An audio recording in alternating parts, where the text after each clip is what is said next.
Vamos ficar de pé para rezar. Vem Espírito Santo, vem, vem iluminar. Vem Espírito Santo, vem, vem iluminar a nossa vida, vem. Nosso retiro vem, a Santa Igreja vem, toda a terra vem, vem Espírito Santo, vem, vem iluminar. Vem Espírito Santo, vem, vem iluminar. Ave Maria, cheia de graça, o Senhor é convosco. Bendita sois vós entre as mulheres. É o fruto do vosso ventre, Jesus. Santa Maria, Mãe de Deus, rogai por nós, pecadores, agora e na hora de nossa morte. Amém. O auxílio divino permaneça sempre conosco. Amém. O nosso retiro vai consistir em 6 temas, 6 meditações. Muitas delas foram inspiradas naquele livro daquele monge beneditino, o Dom Anselm Green. Eu não sigo ali tudo, mas se viu a começar pelo título de inspiração. É um retiro, como eu já disse, que vai pedir e vai exigir de vocês, para que ele tenha fruto, que vocês realmente façam silêncio para entrar em vocês.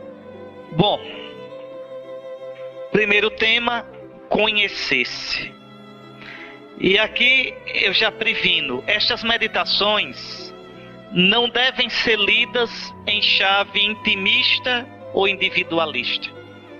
O cristianismo não é como as filosofias do Oriente, aquela coisa de Deus está bem comigo mesmo, entrar em mim e ficar nisso. Não, de modo nenhum.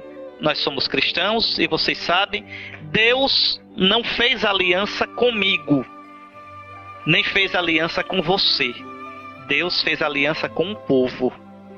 No Antigo Testamento, a aliança de Deus é com o povo de Israel. E no Novo Testamento, a aliança de Deus em Cristo é com a igreja, o novo Israel. Eu entro na aliança com Deus se entrar no povo de Deus. Vocês vejam como o cristianismo hoje é mal entendido. Porque as pessoas pensam que religião é... Não, o que importa sou eu e Jesus, meu Jesus e eu. Não existe isso, eu e Jesus, meu Jesus e eu. Existe Jesus e eu, enquanto eu sou membro do povo de Deus. Jesus veio como Messias para reunir o novo Israel. E morreu dizendo, é o cálice do meu sangue, o sangue da aliança, nova e eterna. Como no Antigo Testamento havia aliança, a primeira aliança com o povo de Israel. Aliança selada com o Cordeiro. Vocês vão ver lá no livro do Deuteronômio, também no Êxodo, Moisés mata o cordeiro, toma o sangue e asperge o povo. Este é o sangue da aliança que o Senhor fez convosco. Muito bem. O sangue da nova aliança é o sangue do novo cordeiro, que é Jesus Cristo. Então, nós não podíamos aqui fazer um retiro no qual é simplesmente para...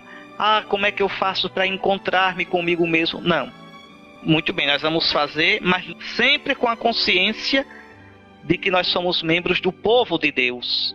E, portanto, o retiro deve me fazer mais igreja, mais membro desse povo. Por isso que eu quis começar com essa advertência. Estas meditações não devem ser lidas em chave intimista ou individualista. Coisa inaceitável para qualquer caminho espiritual autenticamente cristão.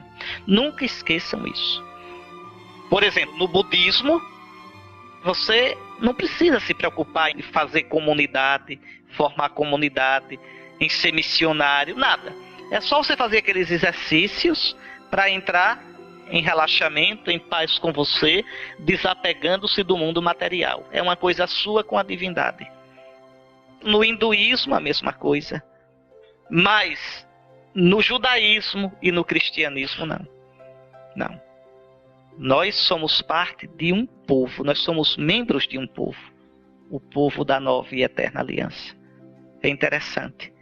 Pois bem, simplesmente essas meditações se privilegiam o aspecto pessoal, é porque a integração pessoal, fruto da ação do Espírito do homem perfeito, Jesus Cristo, abre-nos livres para os outros, como membros do povo da aliança, que é a igreja, Cristo, né, que é o homem perfeito, abre-nos para os outros e para toda a humanidade. Então, esse é o motivo pelo qual nós vamos entrar em nós, para que, iluminados pelo Espírito Santo, esse Espírito que vocês já receberam no batismo, esse Espírito que é como um vírus bom que trabalha na gente. A gente é que às vezes não deixa, né, o Espírito de Cristo trabalhar em nós. Então, se a gente se deixar iluminar pelo Espírito, conduzir pelo Espírito, o Espírito nos vai fazendo tomar as atitudes, os sentimentos do homem perfeito, Jesus. Jesus é o nosso modelo. Né? Quando é interessante no livro do Gênesis, aqueles primeiros capítulos que são em forma de parábola, quando Deus cria o homem à sua imagem. Ora, quem é a imagem de Deus? Vocês já me ouviram dizer isso muito nas minhas aulas. A imagem de Deus é Jesus. Está lá em Colossenses 1,15. Jesus, morto e ressuscitado, é a imagem do Deus invisível. Então, desde o início, quando Deus pensou em criar o homem, pensou a partir de um modelo. Esse modelo é Jesus. Quanto mais eu pareço com Jesus, quanto mais eu trago em mim os sentimentos de Jesus, as atitudes de Jesus, mais eu sou eu. E aqui está o nosso drama. Nós vivemos longe da gente. Os místicos da Idade Média, do século XII, gostavam de dizer: nós vivemos numa situação de dessemelhança. Deus nos criou a sua semelhança e nós perdemos com o pecado essa semelhança. Eu serei eu mesmo quanto mais eu me parecer com Jesus. Quanto mais eu tiver os sentimentos de Jesus, as atitudes de Jesus, mais eu serei eu. E quanto mais eu for eu, como Jesus sonhou, mais eu me abro para os outros e para a humanidade toda. É interessante que o mundo de hoje fala tanto em fraternidade, mas vocês podem observar, não se pode falar em fraternidade sem ter Deus como Pai. Frater quer dizer irmão. Como é que eu posso reconhecer o outro como meu irmão, se eu primeiro não tenho uma experiência profunda de Deus como Pai? O Pai de Jesus, que se tornou meu Pai em Jesus.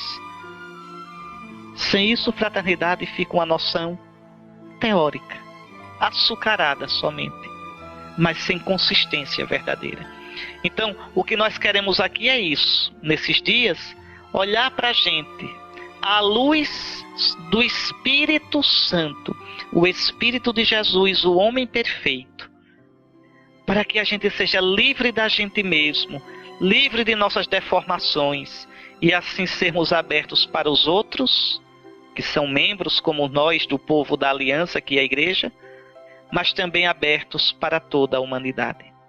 Tenhamos em vista que somos todos doentes. O mundo é um grande hospital. Todos nós somos doentes. Todos nós. Todos nós feridos pelo pecado. Quanto desencontro na gente. Quantos sentimentos desaprumados. Quantos desejos desencontrados. Quantas incoerências na gente. Quantos pensamentos loucos na gente. De vaidade, de ira, de sensualidade, de ganância, de desespero. Nós todos somos doentes. Vai mudando a doença em cada um. Cada um sabe onde o calo aperta. Mas somos todos feridos. Nós não somos bonzinhos. Nós somos criados bons por Deus, né? Somos imagem de Deus, mas estamos numa situação, uma imagem ferida. Uma imagem em dessemelhança com aquilo que nós devíamos ser. Então somos todos doentes, membros de uma humanidade ferida de morte pelo pecado. E disso a gente não pode sair só com as forças da gente, não. A gente precisa de um Salvador. Jesus nos salva exatamente disso, dessa alienação, dessa deformação na qual nós vivemos, na qual nos encontramos. Somente à luz do homem perfeito, que é o Cristo morto e ressuscitado, podemos chegar à semelhança com Deus, que desde o início é o nosso destino e realização. Nós, só um instantinho, só para que vocês gravem bem isso, porque é muito importante. Deus criou o homem à sua imagem. O livro do Gênesis diz isso. Deus criou o homem à sua imagem. Deus criou o homem à sua imagem. Mas o que significa ser imagem de Deus? O Antigo Testamento não sabe o que significa ser imagem de Deus. O Antigo Testamento sabe que o homem é imagem de Deus, mas não sabe o que significa ser imagem de Deus concretamente. É o Novo Testamento quem vai dizer. Então, em Colossenses 1,15, falando de Cristo ressuscitado, diz: Ele, Jesus morto e ressuscitado, Ele é a imagem, em grego é o ícone, é a imagem do Deus invisível. Agora sim, quando o cristão lê o livro do Gênesis, diz: então dizer que o homem é a imagem de Deus é dizer que o homem foi criado à imagem de Cristo. É dizer que quanto mais eu pareço com Cristo, em todo o meu ser, mais eu sou aquilo que Deus sonhou que eu fosse. Mais eu sou eu mesmo. A gente tem esse mistério. Quanto mais eu saio de mim para me parecer com Ele, mais eu sou eu mesmo. Vejam, a salvação minha não está em mim. A plenitude minha não está em mim. Parece até contrário ao título do nosso retiro: o céu começa em você. Como é que começa em mim, se não está em mim? Vamos ver isso. Então, repito, tenhamos em vista que somos todos doentes, membros de uma humanidade ferida de morte pelo pecado. Somente à luz do homem perfeito, à luz do Cristo morto e ressuscitado, podemos chegar à semelhança com Deus. E essa semelhança com Deus, desde o início, é o nosso destino, é a nossa realização. Aqui vocês vejam, né? Jesus é importante não é só para os cristãos, é para todo ser humano. Quem não chega a parecer com Jesus se frustra como ser humano. É alguém que foi criado para um objetivo e não chegou a ele. Não duvidem nunca disso. Cristo é nossa medida. Cristo é o nosso modelo. É nesta direção que as meditações deste retiro desejam traçar um caminho. E aqui eu queria ler para vocês, para servir de ponto de partida dessa meditação nossa, Marcos, capítulo 10, versículos 17 a 22. Ao retomar o seu caminho, Jesus está indo para Jerusalém. Jesus vai morrer e ressuscitar. Ao retomar o seu caminho, alguém correu e ajoelhou-se diante dele, perguntando: Bom mestre, que farei para herdar a vida eterna? Veja, o que é que essa pessoa aqui quer? Quer encontrar a vida. Que farei, mestre, para viver de verdade? Que farei, mestre, para ser feliz? Para empregar minha vida num modo, numa causa que vale a pena? Que farei, mestre, para me realizar?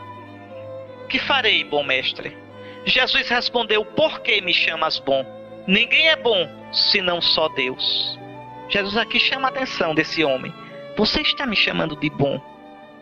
Só Deus é bom. Jesus não disse que ele não é bom. Jesus chama a atenção para o que o rapaz está dizendo. Você está me chamando de Deus. Você está me chamando de bom. Você está colocando em mim sua esperança. Pois bem, tu conheces os mandamentos. Não mates, não cometas adultério, não roubes, não levantes falso testemunho, não defraudes ninguém, honra teu pai e tua mãe. Interessante que Jesus coloca os mandamentos da segunda tábua, os mandamentos que dizem respeito ao próximo. Repare como no cristianismo você não pode falar de amor a Deus sem abrir o coração para os outros. Tu conheces os mandamentos. Então ele replicou: mestre, tudo isso eu tenho herdado desde a minha juventude. Fitando, Jesus o amou e disse: uma só coisa te falta. Vai, vende o que tens, dá aos pobres, e terás um tesouro no céu. Depois vem e segue-me. Ele, porém, contristado com essa palavra, saiu pesaroso, pois era possuidor de muitos bens. Qual é o problema desse homem? Veja, esse homem quer ganhar Deus simplesmente fazendo coisas. O que eu tenho que fazer para ganhar a vida? Jesus dá os mandamentos, cumpre os mandamentos. Tudo isso eu tenho feito.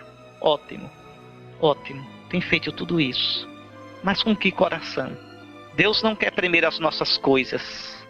Deus quer primeiro o nosso coração. Aí Jesus convida esse moço a passar do fazer para o ser. Vai, vende o que tens. Esse vender tudo, Jesus quer dizer, deixa-te a ti mesmo. Tudo que ele juntou na vida, tudo aquilo que era a vida dele, tudo aquilo que dava prestígio, segurança, força, tudo aquilo que o identificava na sociedade. Vai, vende, em outras palavras, deixa-te a ti, vende o que tu és. Depois vem e segue-me. E aí o rapaz corre com medo. Aí corre com medo. Porque, veja, não é simplesmente o fazer. Não é simplesmente fazer coisas para Deus, mas ser de Deus. Dá o coração. Nosso Senhor vai direto no ponto. Vê a generosidade daquele homem, mas veja, ele não tem coragem realmente de se deixar por Jesus. A resposta de Nosso Senhor é clara. Que farei para ter a vida? Queres ter a vida? Vai, vende, vem, segue-me. Segue-me.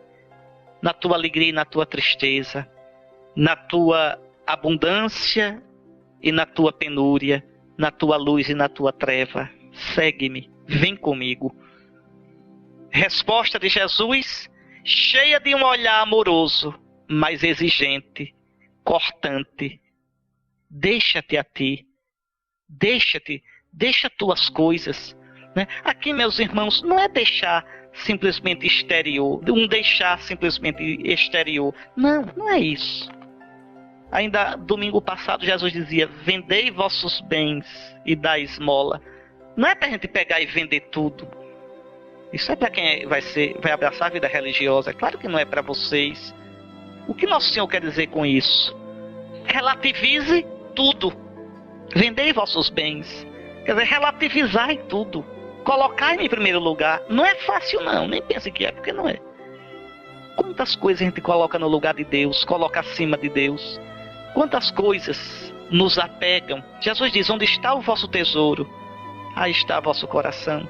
Então vendei vossos bens, dai esmola, dai esmolas. Então vendei vossos bens, relativizai tudo. Colocai-vos a serviço dos outros. Abri vosso coração, deixai que outros participem da vossa vida, dos vossos bens, da vossa inteligência, da vossa saúde. Não vivais presos em vós mesmos, dizendo: a vida é minha, eu faço o que eu quero. Então o Senhor nos convida a isso. E para que mudar? E para que eu sair de mim? Vai, vende tudo o que és. Para quê? Na carta de São Paulo aos Efésios está dito. Vale a pena vocês lerem. Capítulo 4, versículos 20 a 24. Para que nos renovemos pela transformação espiritual de nossa mente, para nos revestirmos do homem novo, criado segundo Deus, na justiça e santidade da verdade. Nós, meus irmãos, isso não é brincadeira. Nós, como estamos agora, somos doentes. Todos nós. Todos nós. E as doenças nossas aparecem dos modos mais... Os antigos tinham verdadeiros tratados sobre as doenças espirituais. O Padre Paulo Ricardo tem um livro, A Terapia, Cura das Doenças Espirituais. Vale a pena ler, aprofundar isso. É o olhar que cura, não é isso? Pronto. Que é a terapia das doenças espirituais, segundo a tradição cristã. O cristianismo catalogou 7 doenças principais. Dessas 7 vem as outras todas, que a gente chama de vícios, ou pecados, ou demônios. Os demônios capitais, os pecados capitais, ou os vícios capitais. O melhor nome é vício, ou demônio, né? Porque não é um ato, não é uma doença, é uma atitude, é uma situação. Soberba, avareza, luxúria, ira, gula, preguiça, inveja, né? Então, nós somos doentes, todos nós. Ora, Cristo veio para nos libertar disso, nos libertar desta deformidade. Olha como São Paulo diz: o primeiro homem tirado da terra é terrestre, o segundo homem vem do céu. Qual foi o homem terrestre?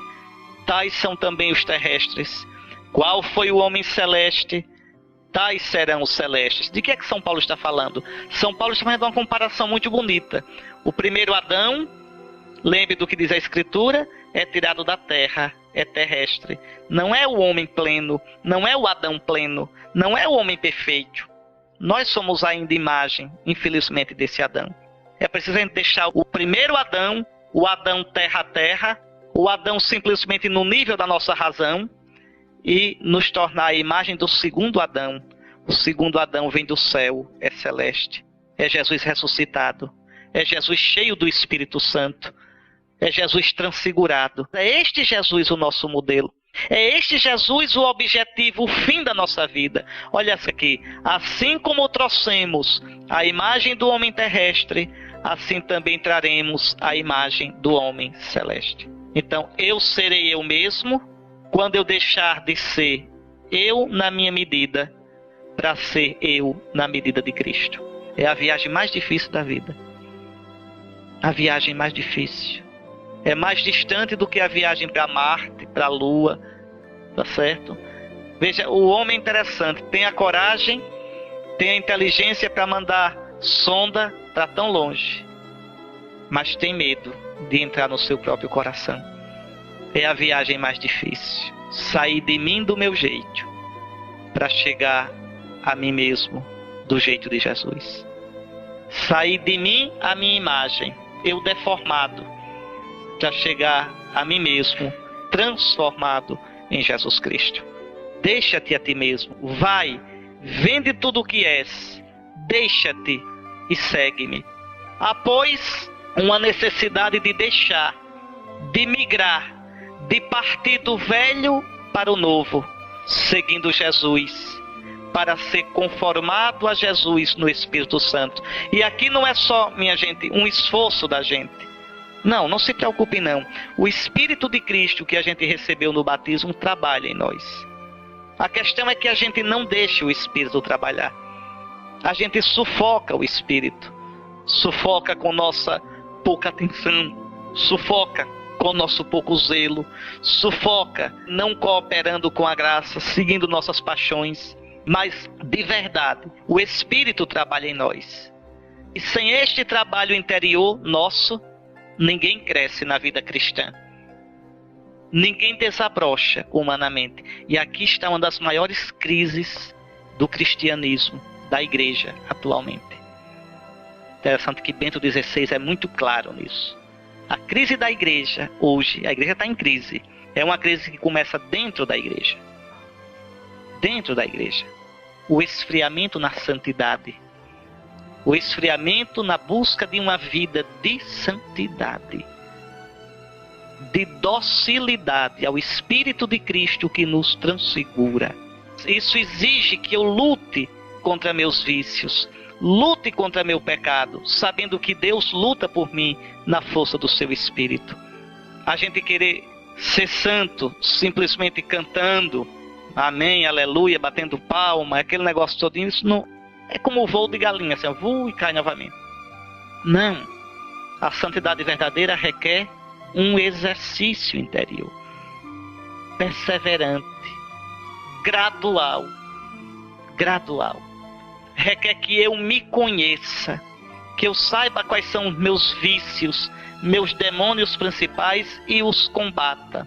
Aí sim, entrar nesta aventura é proclamar verdadeiramente em nós Jesus como o Messias, o Senhor e Salvador, o vivente. Dizer, Senhor, Tu és o Senhor da minha vida, minhas escolhas, meu modo de viver, tudo isso eu quero pautar, Jesus, pela Tua vontade. Vai me custar? Vai. Mas eu Te amo. Eu não quero viver do meu modo. Eu quero viver do Teu modo. Isso é difícil para o Papa, para o Bispo, para o Padre, para o leigo, para todo mundo. É uma luta a vida todinha. Todinha, a cada dia. E em cada fase da vida, essa luta aparece com um rosto diferente. Então a gente vive em êxodo, a gente vive migrando. Migrando de onde para onde? Migrando de mim do meu jeito, para mim do jeito de Jesus. Migrando de mim alienado de mim, para chegar a me encontrar em Jesus. É como aquela música, Eu Caçador de Mim. Pronto. Não é? A gente vive se procurando, porque a gente vive alienado da gente. Então aí sim, eu lutar para isso é aproximar-me de Jesus, é viver nele, unindo-nos a ele em todo o nosso ser, espírito, alma, corpo, numa confissão gozosa do seu senhorio e do dom do Espírito. É interessante como hoje existe toda uma corrente, às vezes no cristianismo, sobretudo nessas seitas, que não tem nada disso, é simplesmente aproveitar-se de Deus. É uma coisa vergonhosa. Nem religião é aquilo ali é pura deformação. Eu aproveitar-me de Deus. Quando o verdadeiro sentimento religioso é eu servir o Senhor, é eu me deixar para me encontrar nele, é eu buscar a vontade dele. Pois bem, para isso é necessário a coragem de olhar o próprio coração. Aqui é que é danado. A gente quer encontrar Deus. O que eu faço, Senhor? O que eu faço para te encontrar? O que eu faço, Senhor, para que o Deus que eu amo, o Deus que eu adoro, não seja um Deus da minha cabeça, mas seja o Deus verdadeiro? O que eu faço, Senhor, para que a minha amizade contigo seja verdadeira? Uma das coisas que mais me escandaliza na vida, e me escandaliza mesmo, é ver pessoas que passam a vida todinha rezando, a vida todinha tendo uma vida espiritual, mas às vezes se engancham em coisas tão miúdas e são incapazes de superar infidelidades tão miúdas que a gente fica impressionado. Meu Deus, essa pessoa reza todo dia, essa pessoa comunga todo dia, mas, por exemplo, não consegue deixar de falar mal da vida alheia, não consegue deixar de criticar, não consegue deixar de ser azedo. Veja, o Senhor nos convida de verdade a sair dessa situação. E só tem um jeito, meus irmãos, de sair disso. É olhar para a gente. É ter a coragem de me olhar. Olhar o próprio coração. Olha aqui. Que é necessário fazer para ser salvo? Perguntou um monge. Eu vou citar nesse retiro, viu? Muitas vezes os ditos dos monges do deserto. Os monges que viveram no século III, IV, V nos desertos do Egito, na Sétia, na Célia, no deserto da Palestina, no deserto da Síria, desenvolveram uma verdadeira sabedoria espiritual. Às vezes com uns ditozinhos bem breves, bem rústicos, mas cheios de sabedoria. Então veja, um monge pergunta, o que é necessário fazer para ser salvo? E o ancião, o monge mais experiente, respondeu, tenha um coração e será salvo. O que é isso? O que é o coração? O coração é o homem nas suas raízes mais profundas. O coração é o núcleo da personalidade, ali onde eu digo eu, onde eu posso dizer sim, e onde eu olho Deus e digo tu. O coração é aquele lugar onde o homem ferido, desarticulado, dividido, pode enfim habitar consigo, reconhecer-se, reconhecer o Senhor, reconhecer os irmãos e orar de verdade. Tenha um coração e tu serás salvo. Volta ao teu coração, como dizia Santo Agostinho. Observa o que sentes e verás que és imagem de Deus. A gente vive numa época, meus irmãos, que é uma das épocas mais doentes da história da humanidade. Talvez a época mais doente que o homem já tenha vivido é a nossa. Isso não é brincadeira. Veja, é uma época de distração. A gente vive fora da gente. É internet, é televisão, é música, é barulho. A gente não consegue mais parar e entrar na gente. A gente não suporta mais o silêncio. Até às vezes na missa, às vezes a gente vai fazer silêncio, alguém pega o microfone, vamos agora fazer silêncio. A gente estava tentando fazer. Não é? Até que alguém resolveu pegar o microfone para dizer, vamos fazer silêncio, vamos fechar os olhos e dizer, Jesus, homem, cale a boca, deixa a gente fazer silêncio. Sem música de fundo, sem musicazinha para entreter, o silêncio puro e simples. O silêncio quando a gente se levanta. Para que já se levantar falando? Quando se levanta, silêncio. Fique um pouco com você. Fique um pouco dentro de você.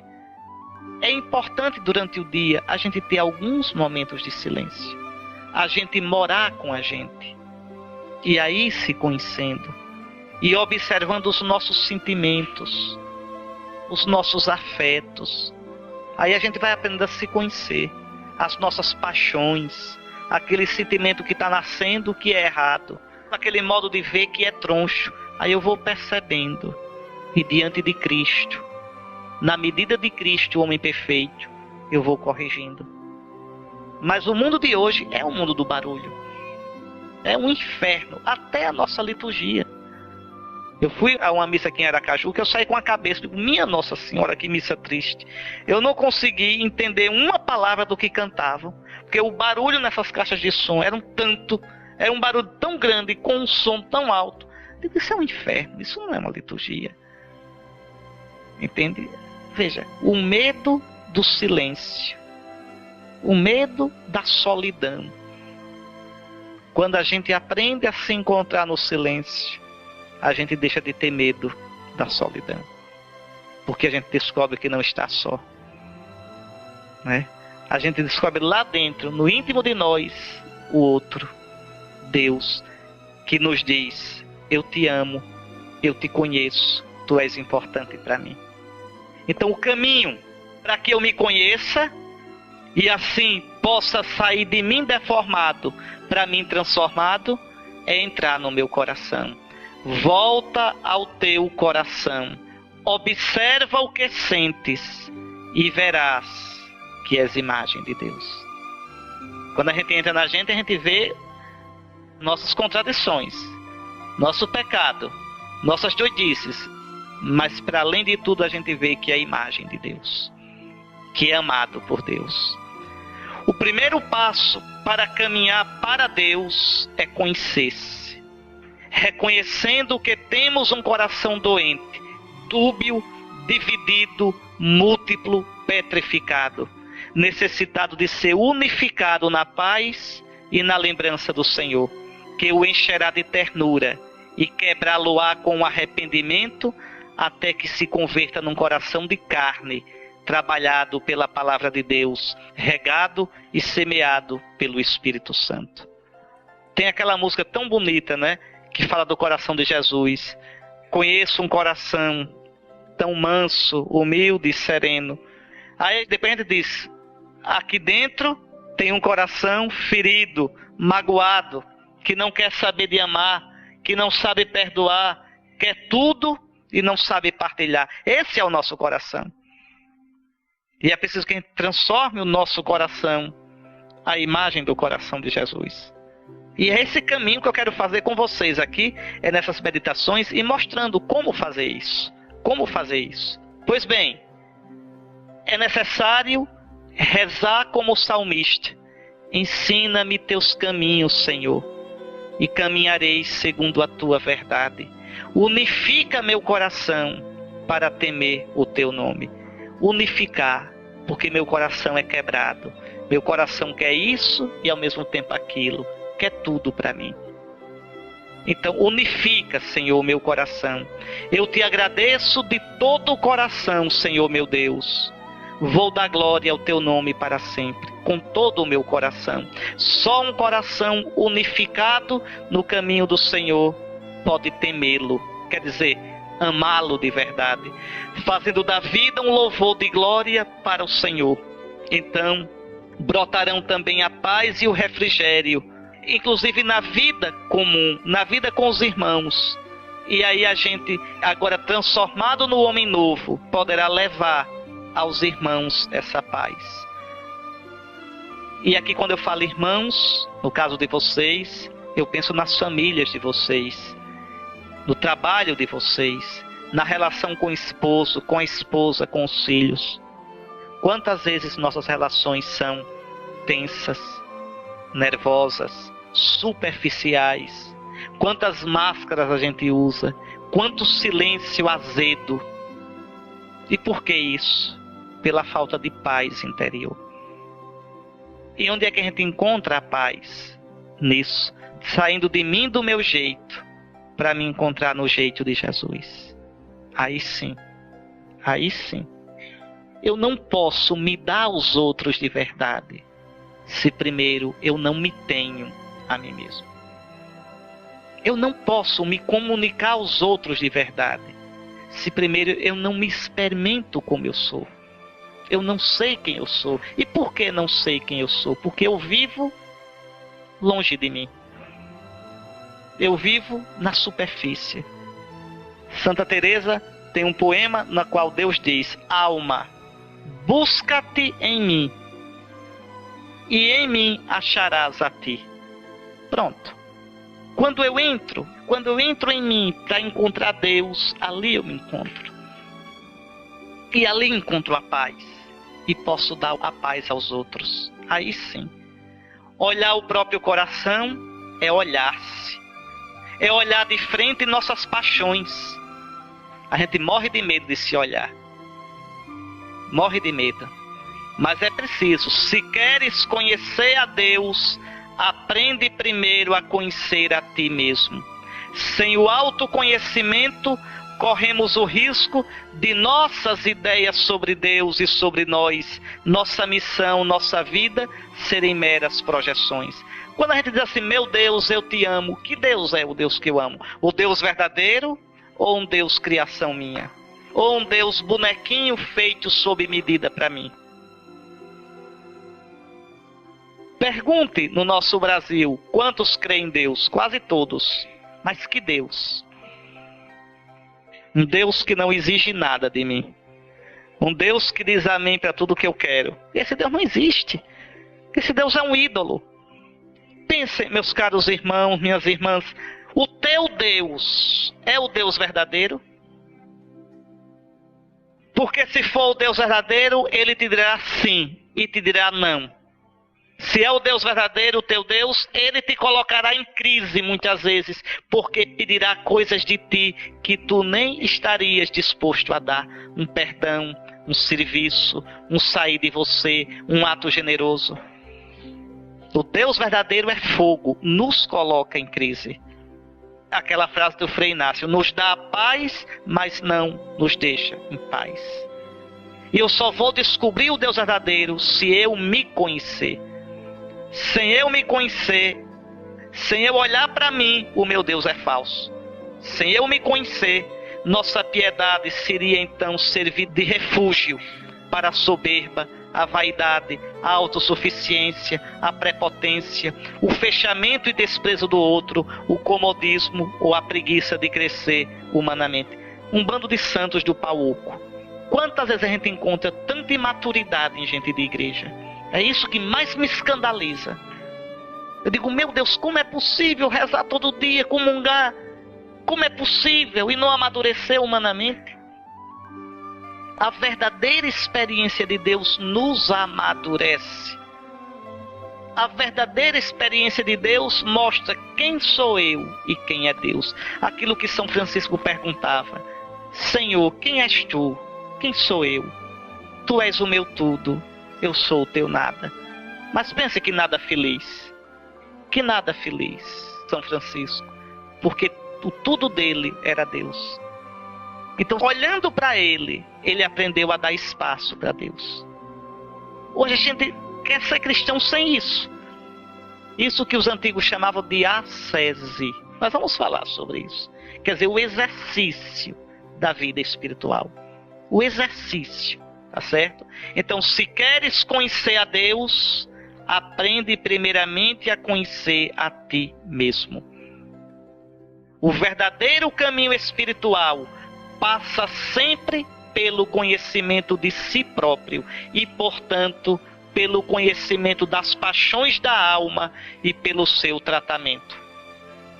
É este o caminho para Deus e, portanto, o caminho para a verdadeira humanização. Que aqui entendam, quanto mais eu parecer com Cristo, quanto mais eu for como Deus sonhou que eu fosse, mais eu serei humano.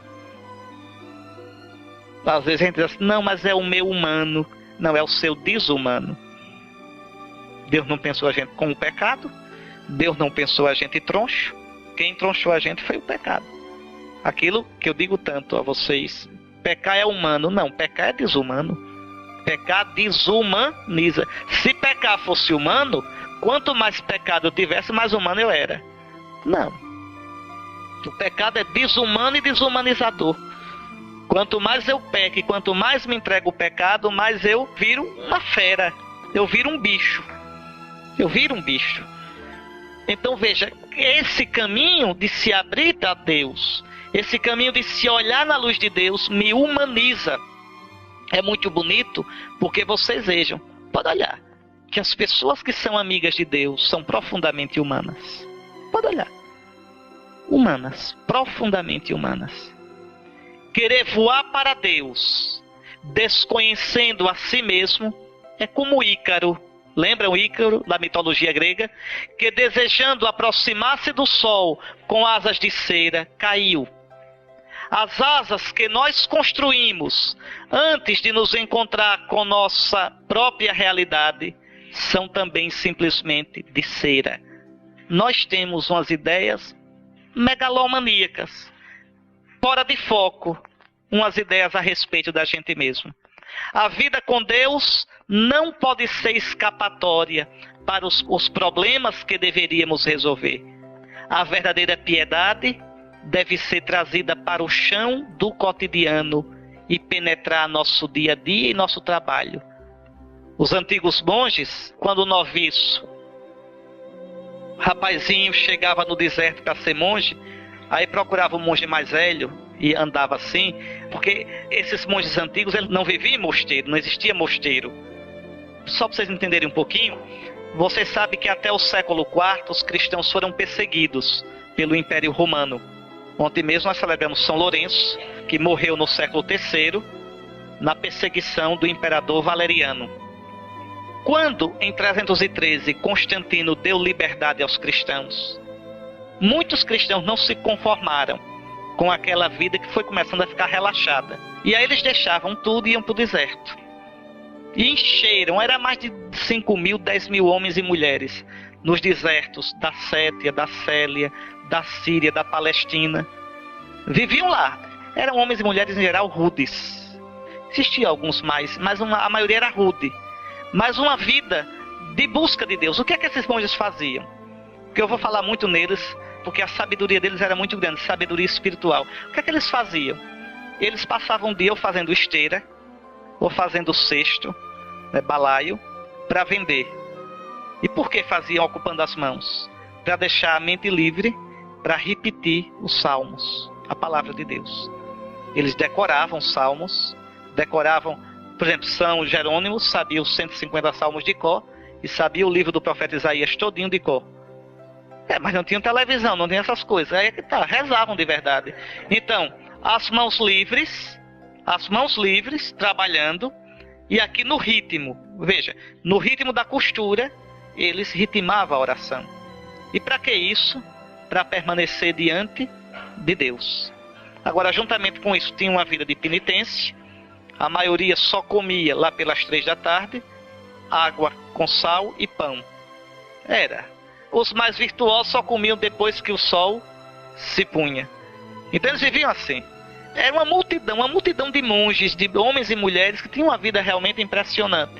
E eles não tinham missa todos os dias, mas ao sábado eles se reuniram ao pôr do sol, vinham das suas cavernas, porque moravam sozinhos, vinham e ali conversavam, né? Eles chamavam de sinax, a palavra sinax quer dizer reunião.